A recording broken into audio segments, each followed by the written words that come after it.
I did a 16-week boot camp and I got a job in 16 weeks. Well, there are many variables, and as much as that sounds very easy, there's more to it, okay? So before I finished, like halfway through the boot camp, I started applying for work jobs, even without a portfolio, even before I knew I wasn't ready, but I thought, let me just put myself out there. Hello, how are you? My name is LahLah. This is Life by Lay, and the series is called LahLah Land. We'll get into all the details later on, but this is just an introduction. If you've never seen me before, hey, how you doing? If you have seen me before, then how you doing, girl? It's been a while. I changed career recently, and in real life, I get asked a lot, how did I do it? So this channel is a documentation of my process, the experience, but more so the emotional and mental experience. So it's very reflective. I speak about how I feel and the transitions that I've made. So if you don't know, I have a technical role. I work in corporate, so I'm a corporate girly. And I did a 16-week boot camp and I got a job in 16 weeks.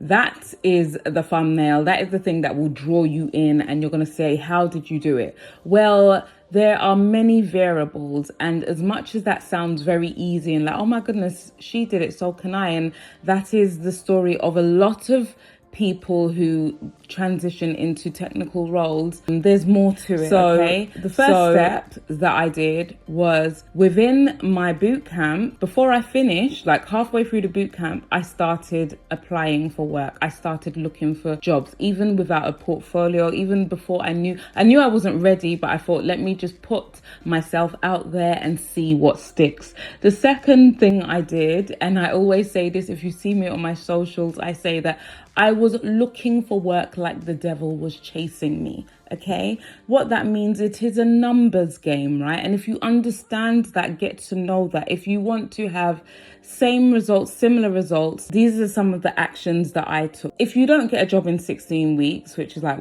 4 months, doesn't mean that you won't get a job eventually. Some people's stories are much different. Some people, the first job that they apply for, they get the role. Some people, it's a year later. Some people, it's, a year and a bit into job hunting. Do not let somebody else's story deter you, but I'm here to say, if you want something bad enough, if you want it, you will get it. And it's about perseverance and persistence. So these are some of the actions that I took. I went to a lot of events, a lot of networking events, a lot of recruiter events. I was speaking to people. I had an accountability buddy, which we'll go into more so in the series. I had an accountability buddy. So that was somebody who was checking on me on a weekly basis to see how far or how well things were going, and I would feedback even when I didn't want to. This is what I did, and that person didn't even necessarily know or realize that they were my accountability buddy, but because they took interest in my story, in my transition, I made that their position without them knowing. And I guess they did it willingly. I say willingly, I guess they just had an interest in like, how are things going? I also at the time had like a mentor of such. This was somebody that I hadn't met through a connection. I would speak to them on like, I would say a weekly basis, but that isn't true. It was like a once in a while scenario, and they would ask me what I'm up to. I would share, they would give me tips, they would share resources with me. These are all the things that I share on this channel in this series as to how I did it, because these are the questions that I get asked in real life. So now that I've got you in and hopefully you're hooked, subscribe, like, watch all the other videos that are about to come. I also want to say that a lot of the content after this video is not in real time. So this is retrospective now. Which one is retrospective? Hindsight. Hey, English. Anyway, a lot of this happened prior to now. So right now, as of the recording of this intro, I'm like 2 years deep into my role into the industry. So I'm a lot more confident than I was in the beginning.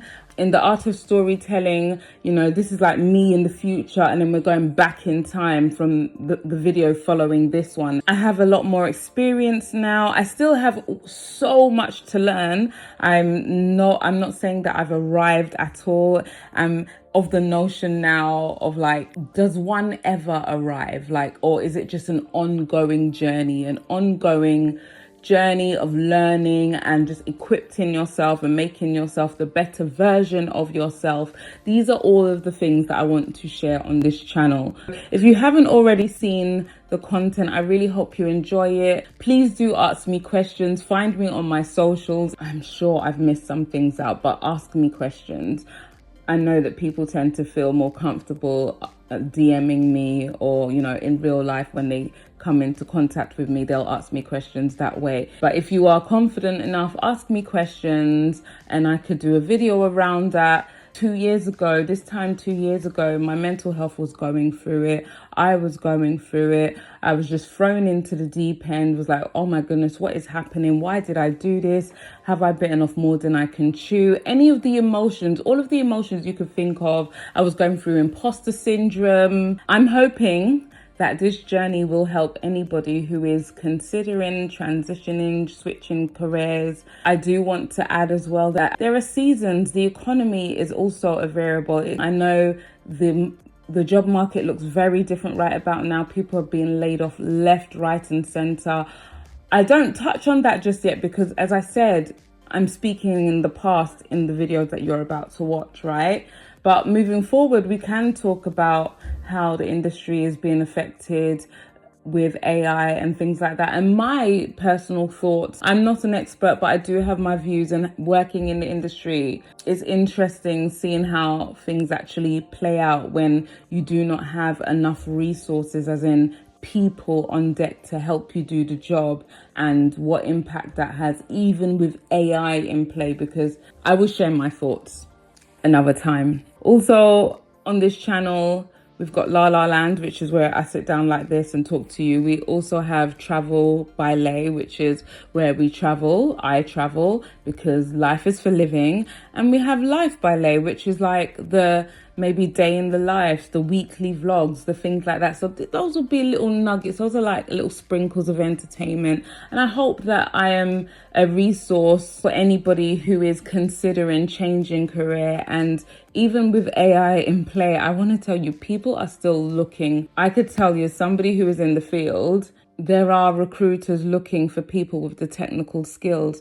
Yes, we can argue that the barrier to entry is now higher for junior level. If the barrier is higher, unfortunately, you're just going to have to work. If it's what you want, you're just going to have to work a little bit harder. At the time of when I was going into this field, I felt that, you know, the tech space was very glamorized.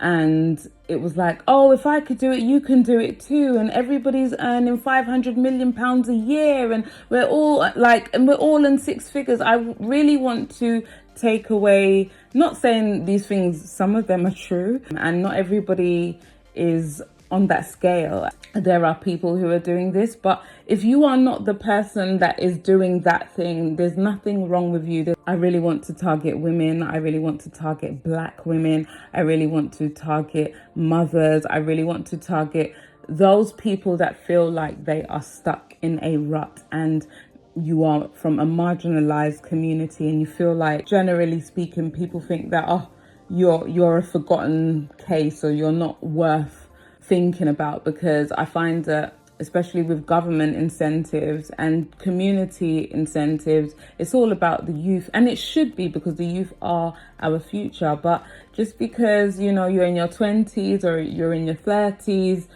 look, you still got a lot of life in you. And even if you're in your 40s, 50s, 60s, there's something you want to do, go for it. Don't listen to any naysayers. But I think representation is important, hence why I am here to share my story. I'm not sure how consistent I will be, but we'll discuss that in another video. But yeah, I want to thank you so much for watching and so much for listening. In the art of storytelling, this is like me 2 years in the skin of things, and you are going to now see me in the next video, like more so in the very beginning of things, and some of the content might be hard to watch because I speak differently. My confidence is not what it is right now, or what it used to be prior to transitioning. And I want to say, look, it takes time to build yourself back up if you do get a knock in your confidence, but do not let that deter you. Let's have dialogue, let's communicate, let's gist. Yeah. So thank you so much for watching. Please subscribe, hit the notification bell. I don't even know if that thing works anymore. Girl, do all the things that you need to do. What I will say is that this is me 2 years in the skin of things, and then we're going to start from the beginning and work our way forward, and then hopefully we get more closer to real time. And if you've seen the content before that I'm about to share with you, act like you haven't seen it, okay? Just act like you just arrived like everybody else, okay? Kindly. Okay, thank you. Bye. Bye.